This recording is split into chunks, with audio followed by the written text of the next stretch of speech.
a culture industry, which is called by its own the culture industry.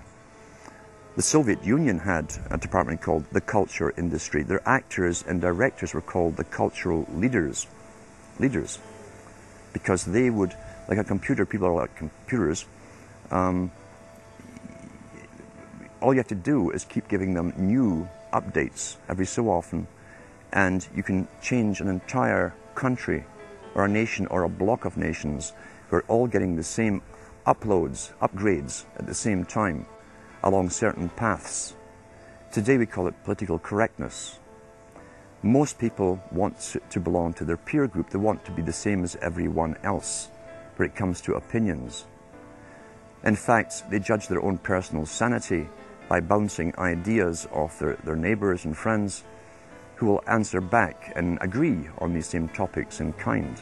It doesn't matter if the topics or what you're given are facts or utter nonsense. As long as everyone agrees at the same time, you'll say, well, I'm sane, and your friends will all agree because they've had the same information given to them. But they've been programmed, and I'm sad because I know that it's hard for people like that to take an interest, a serious interest in world affairs, to take a serious interest in what their elected officials are doing.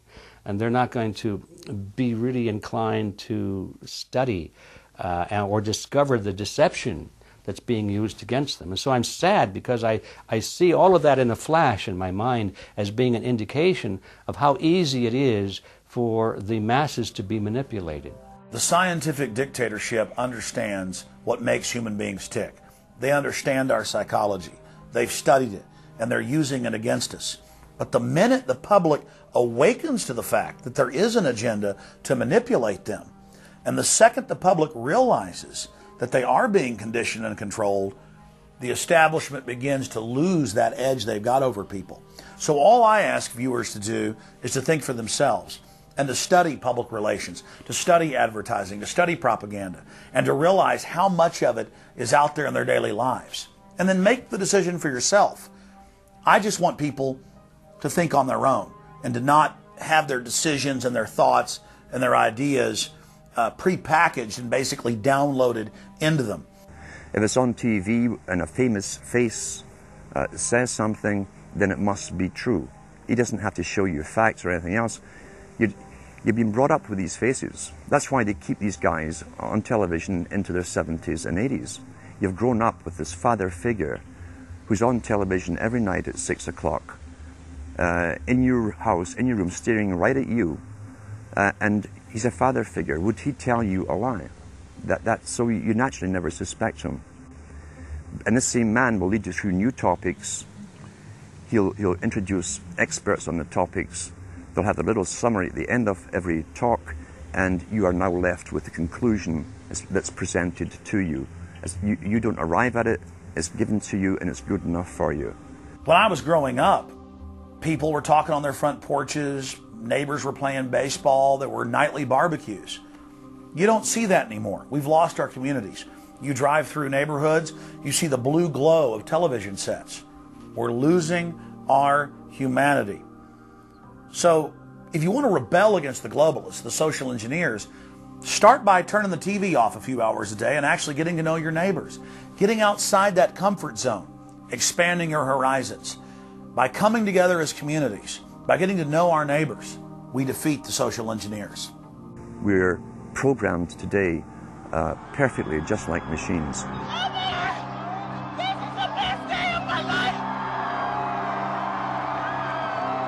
We tie this in with the Brzezinski. Brzezinski said in 2 Ages. Now this guy was way up with the NSA. He's a master geopolitician.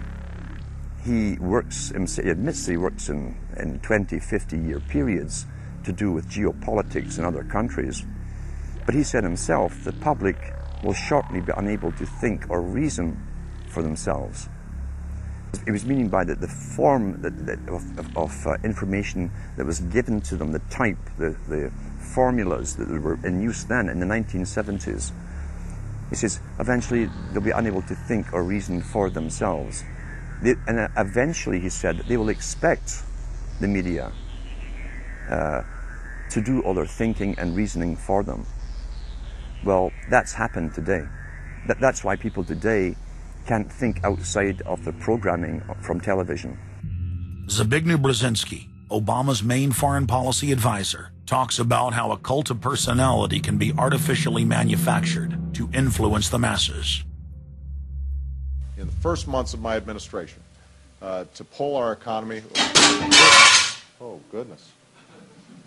Sorry about that, guys. To pull our economy back from the brink, including the largest and most sweeping economic recovery plan in our nation's history.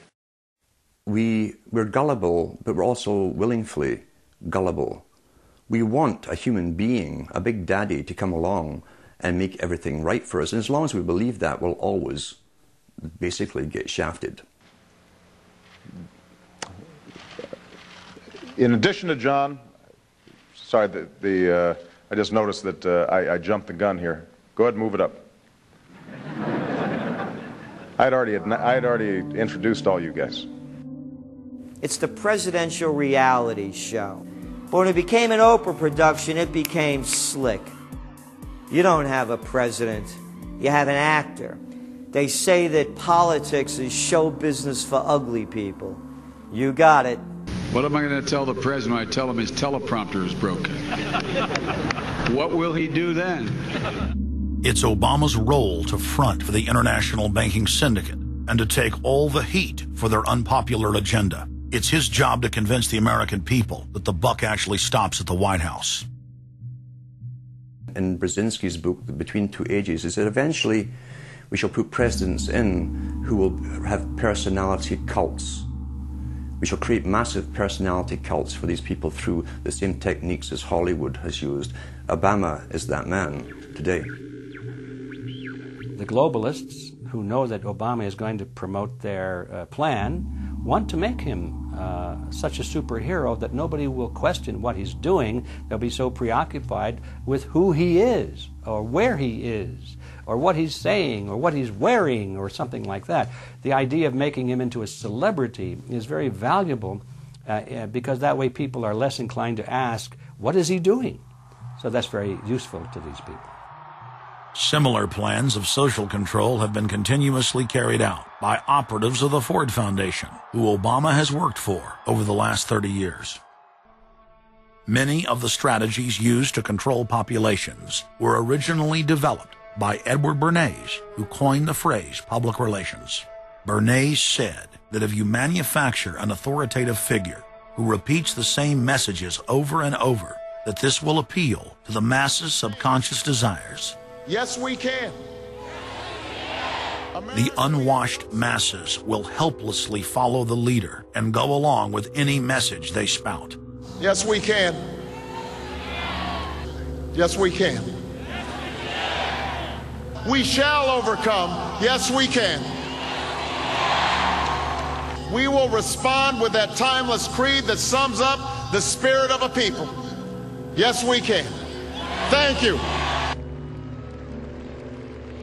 Today, these exact techniques are being used with devastating effect against the general population. Obama is the latest version of 21st century mass mind control. The psych warfare engineers are counting on Obama to finish the plan they began decades ago.